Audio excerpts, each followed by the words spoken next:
ओम नमः शिवाय। Gaudy true channel में आप सभी का हार्दिक स्वागत है।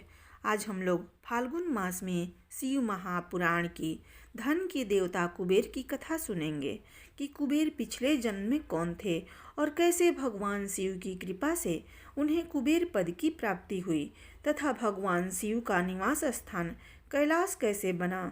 यह बहुत ही रोचक और कल्याणकारी कथा है, इसलिए आप सभी लोग इस कथा को पूरा सुने।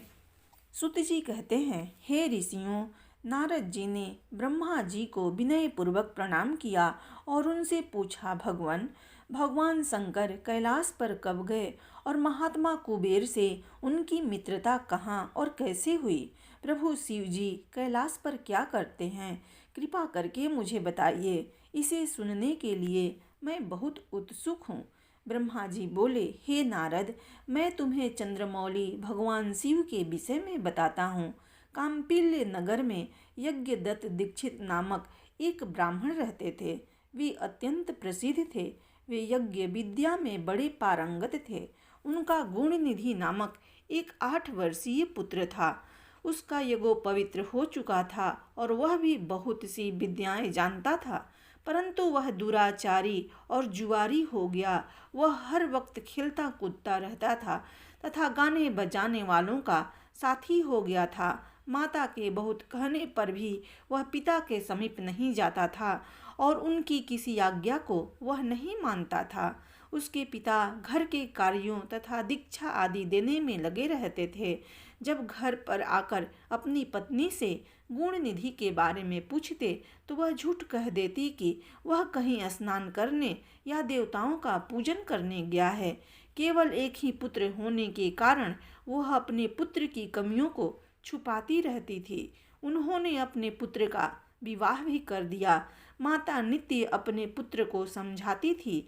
वह उसे यह भी समझाती थी कि तुम्हारी बुरी आदतों के बारे में तुम्हारे पिता को पता चल गया तो वे क्रोध के आवेश में हम दोनों को मार देंगे। परंतु गुणनिधि पर माँ के समझाने का कोई प्रभाव नहीं पड़ता था।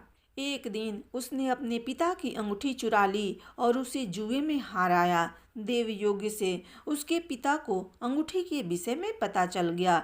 जब उन्होंने अंगूठी जुआरी के हाथ में देखी और उससे पूछा तो जुआरी ने कहा, मैंने कोई चोरी नहीं की है, अंगूठी मुझे तुम्हारे पुत्र ने ही दी है। यही नहीं बल्कि उसने और जुआरियों को भी बहुत सारा धन घर से लाकर दिया है।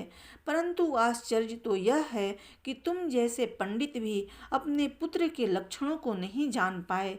यह सारी बातें सुनकर पंडित दीक्षित का सिर शर्म से झुक गया। वे सिर झुकाकर और अपना मुंह ढककर अपने घर की ओर चल दिए। घर पहुंचकर गुस्से में उन्होंने अपनी पत्नी को पुकारा। अपनी पत्नी से उन्होंने पूछा, तेरा लाडला पुत्र कहाँ गया है? मेरी अंगूठी जो मैंने सुबह तुम्हें दी थी वह कहाँ है? मुझे जल्दी से दो। पंडित की पत्नी ने फिर झूठ बोल दिया, मुझे स्मरण नहीं है कि वह कहाँ है। अब तो दीक्षित जी को और भी क्रोध आ गया और वे अपनी पत्नी से बोले, तू बड़ी सत्यवादिनी है, इसलिए मैं जब भी गुणनिधि के बारे में पूछता हूँ तब मुझे अपनी बातों से बहला देती है।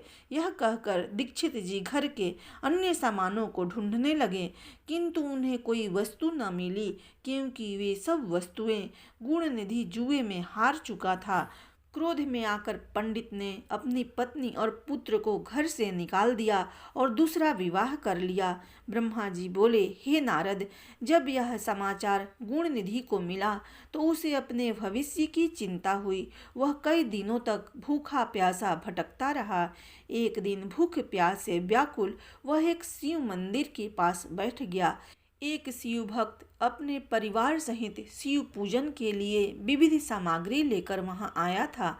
उसने परिवार सहित भगवान शिव का विधि विधान से पूजन किया और नाना प्रकार के पकवान शिवलिंग पर चढ़ाए। पूजन के बाद वे लोग वहाँ से चले गए तो गुण निधि ने भूख से मजबूर होकर उस भोग को चोरी करने का विचार किया और मंदिर में चला गया। उस समय अंधेरा हो चुका था, इसलिए उसने अपने वस्त्र को जलाकर उजाला किया। यह मानो उसने भगवान शिव के सम्मुख दीपक जलाकर दीपदान किया था। जैसे ही वह सब भोग उठाकर भागने लगा, उसके पैरों की धमक से लोगों को पता चल गया कि उसने मंदिर में चोरी की है। सभी उसे पकड़ने के लिए दौड़े और उसका पीछा करने लगे। नगर के लोगों ने उसे खूब मारा। उनकी मार को उसका भूखा शरीर सहन नहीं कर सका। उसके प्राण पखेरु उड़ गए। उसके कुकर्मों के कारण यमदूत उसको बांधकर ले जा रहे थे। तभी भगवान शिव के पार्षद वहां आ गए और गुण निधि को यमदूतों के बंधनों से मुक्त करा दिया। यमदूतों ने शिव गणों को नमस्कार किया और बताया कि यह बड़ा पापी और धर्म कर्म से हीन है। यह अपने पिता का भी शत्रु है। इसने शिव जी की भोग की भी चोरी की है।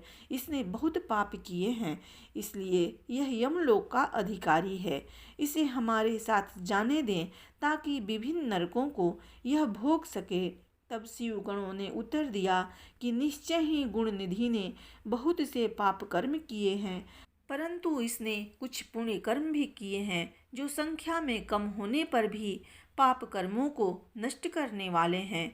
इसने रात्रि में अपने वस्त्र को फाड़कर शिवलिंग के समक्ष दीपक में बत्ती डालकर उसे जलाया और दीपदान किया। इसने अपने पिता के श्रीमुख से एवं मंदिर के बाहर बैठकर शिव गुणों को सुना है और ऐसे ही और भी अनेक धर्म कर्म इसने किए हैं। इतने दिनों तक भूखा रहकर इसने व्रत किया और शिव दर्शन तथा शिव पूजन भी अनेकों बार किया है। इसलिए यह हमारे साथ शिव लोक को जाएगा, वहाँ कुछ दिनों तक निवास करेगा।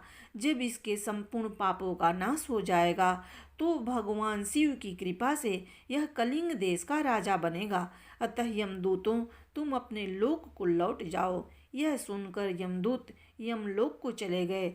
उन्होंने यमराज को इस विषय में सूचना दे दी और यमराज ने इसको प्रसन्नतापूर्वक स्वीकार कर लिया।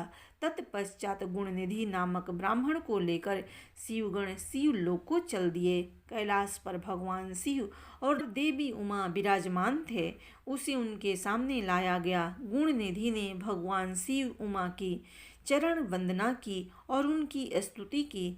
उसने महादेव से अपने किए कर्मों के बारे में क्षमा याचना की। भगवान ने उसे क्षमा प्रदान कर दी। वहाँ शिवलोक में कुछ दिन निवास करने के बाद गुणनिधि कलिंग देश के राजा अरिदमन के पुत्र दम के रूप में विख्यात हुआ। हे नारद, शिव जी की थोड़ी सी सेवा भी उसके लिए अत्यंत फलदायक हुई। इस गुणनिधि के चरित्र को जो कोई पढ़ता अथवा सुनता है, उसकी सभी मनोकामनाएं पूरी होती है तथा वह मनुष्य सुख शांति को प्राप्त करता है।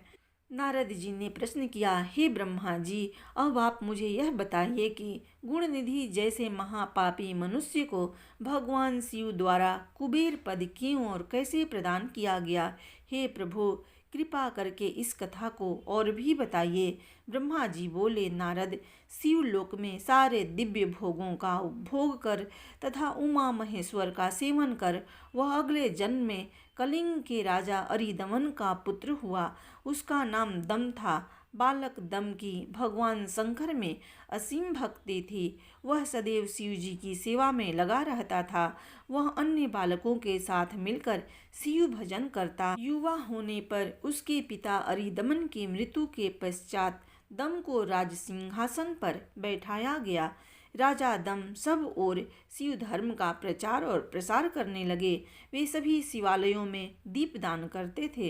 उनकी शिव जी में अनन्य भक्ति थी। उन्होंने अपने राज्य में रहने वाले सभी ग्रामाध्यक्षों को यह आज्ञा दे दी थी कि शिव मंदिर में दीपदान करना सबके लिए अनिवार्य है। अपने गांव के आसपास जितने शिवालय हैं, वहां सदा दीप जलाना चाहिए। राजा दम ने आजीवन शिव धर्म का पालन किया। इस तरह वे बड़े धर्मात्मा कहलाए। उन्होंने शिवालयों में बहुत से दीप जलवाए। इसके फलस्वरूप वो दीपों की प्रभा के आश्रय हो मृत्यु पर्यंत अलकापुरी के स्वामी बने। ब्रह्मा जी बोले, हे नारद, भगवान शिव का पूजन व उपासना महान फल देने वाली है। दीक्षित के पुत्र गुण निधि जो पूर्ण अधर्मी था, भगवान शिव की कृपा पाकर दिक्पाल का पद पा लिया था। अब मैं तुम्हें उनकी भगवान शिव के साथ मित्रता के विषय में बताता हूँ। नारद, बहुत पहले की बात है, मेरे मानस पुत्र पुलस्त्य से विसर्वा का जन्म हुआ और विसर्वा के पुत्र कुबेर हुए। उन्होंने पूर्व काल में बहुत कठोर तप किया। उन्होंने विश्वकर्मा द्वारा रचित अलकापुरी का उपभोग किया। मेघवाहन कल्प के आरंभ होने पर वे कुबेर के रूप में घोर तप करने लगे। वे भगवान शिव द्वारा प्रकाशित काशीपुरी में गए और अपने मन के रत्नमय दीपों से 11 रुद्रों को उद्बोधित करके वे तन्मयता से शिव जी के ध्यान में मग्न होकर निश्चल भाव से उनकी तपस्या करने लगे। वहाँ उन्होंने शिवलिंग की प्रतिष्ठा की। उत्तम पुष्पों के द्वारा शिवलिंग का पूजन किया। कुबेर पूरे मन से तप में लगे रहे। उनके पूरे शरीर में केवल हड्डियों का ढांचा और चमड़ी ही बची थी। इस प्रकार उन्होंने 10,000 वर्षों तक तपस्या की। तत्पश्चात भगवान शिव अपनी दिव्य शक्ति उमा के साथ भव्य रूप के साथ कुबेर के पास आए। अलकापति कुबेर मन को एकाग्र कर शिवलिंग के सामने तपस्या में लीन थे। भगवान शिव ने कहा, अलकापते, मैं तुम्हारी भक्ति और तपस्या से प्रसन्न हूँ। तुम मुझसे अपनी इच्छा अनुसार वर मांग सकते हो। यह सुनकर जैसे ही कुबेर ने आंखें खोली तो उन्हें अपने सामने भगवान नीलकंठ खड़े दिखाई दिए। उनका तेज सूर्य के समान था। उनके मस्तक पर चंद्रमा अपनी चांदनी बिखेर रहा था। उनके तेज से कुबेर की आंखें चौंधिया गई। तत्काल उन्होंने अपनी आंखें बंद कर ली। वे भगवान शिव से बोले, भगवान, मेरे नेत्रों को वह शक्ति दीजिए जिससे मैं आपके चरणारविंदों का दर्शन कर सकूं। कुबेर की बात सुनकर भगवान शिव ने अपनी हथेली से कुबेर को स्पर्श कर देखने की शक्ति प्रदान की। दिव्य दृष्टि प्राप्त होने पर वे आंखें फाड़ फाड़ कर देवी उमा की ओर देखने लगे। वे सोचने लगे कि भगवान शिव के साथ यह सर्वांग सुंदरी कौन है। इसने ऐसा कौन सा तप किया है जो इसे भगवान शिव की कृपा से उनका समीप्य रूप और सौभाग्य प्राप्त हुआ है। वे देवी उमा को निरंतर देखते जा रहे थे। देवी को घूरने के कारण उनकी बाएं आंख फूट गई। शिव जी ने उमा से कहा, उमे, यह तुम्हारा पुत्र है। यह तुम्हें क्रूर दृष्टि से नहीं देख रहा है। यह तुम्हारे तप बल को जानने की कोशिश कर रहा है। फिर भगवान शिव ने कुबेर से कहा, मैं तुम्हारी तपस्या से बहुत प्रसन्न हूँ। मैं तुम्हें वर देता हूँ कि तुम समस्त निधियों और गुह्य शक्तियों के स्वामी हो जाओ। सुवर्तों, यक्षों और किन्नरों के अधिपति होकर धन के दाता बनो। मेरी तुमसे सदा मित्रता रहेगी और मैं तुम्हारे पास सदा निवास करूँगा। अर्थात तुम्हारे स्थान अलकापुरी के पास ही मैं निवास करूँगा। कुबेर, अब तुम अपनी माता उमा के चरणों में प्रणाम करो।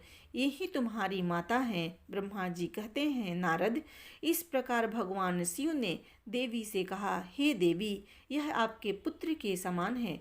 इस पर अपनी कृपा करो। यह सुनकर उमा देवी बोली, वत्स, तुम्हारी भगवान शिव में सदैव निर्मल भक्ति बनी रहे। बाईं आंख फूट जाने पर तुम एक ही पिंगल नेत्र से युक्त रहो। महादेव जी ने जो वर तुम्हें प्रदान किए हैं वे सुलभ हैं। मेरे रूप से ईर्ष्या के कारण तुम कुबेर नाम से प्रसिद्ध होगे। कुबेर को वर देकर भगवान शिव और देवी उमा अपने धाम को चले गए। इस प्रकार भगवान शिव और कुबेर में मित्रता हुई और वे अलकापुरी के निकट कैलाश पर्वत पर निवास करने लगे। नारद जी ने कहा, ब्रह्मा जी, आप धन्य हैं। आपने मुझ पर कृपा कर मुझे इस अमृत कथा के बारे में बताया है।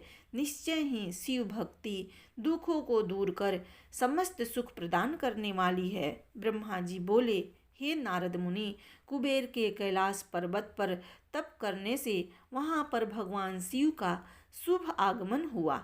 कुबेर को वर देने वाले विश्वेश्वर शिव जब निधिपति होने का वर देकर अंतर्ध्यान हो गए, तब उनके मन में विचार आया कि मैं अपने रुद्र रूप में, जिसका जन्म ब्रह्मा जी के ललाट से हुआ है और जो संहारक हैं, कैलाश पर्वत पर निवास करूंगा। शिव की इच्छा से कैलाश जाने के इच्छुक रुद्रदेव ने बड़े जोर जोर से अपना डमरू बजाना शुरू कर दिया। यह ध्वनि उत्साह बढ़ाने वाली थी। डमरू की ध्वनि तीनों लोकों में गूंज रही थी। उस ध्वनि में सुनने वालों को अपने पास आने का आग्रह था। उस डमरू ध्वनि को सुनकर ब्रह्मा, विष्णु आदि सभी देवता, ऋषि मुनि, वेद शास्त्रों को जानने वाले सिद्ध लोग बड़े उत्साहित होकर कैलाश पर्वत पर पहुँचे। भगवान शिव के सारे पार्षद और गणपाल जहाँ भी थे, वे कैलाश पर्वत पर पहुँचे। साथ ही असंख्य गणों सहित अपनी लाखों करोड़ों भयावनी भूत प्रेतों की सेना के साथ स्वयं शिव जी भी वहां पहुंचे। सभी गणपाल सहस्त्रों भुजाओं से युक्त थे। उनके मस्तक पर जटाएं थी। सभी चंद्रचूड़, नीलकंठ और त्रिलोचन थे। हार, कुंडल, केयूर तथा मुकुट से वे अलंकृत थे।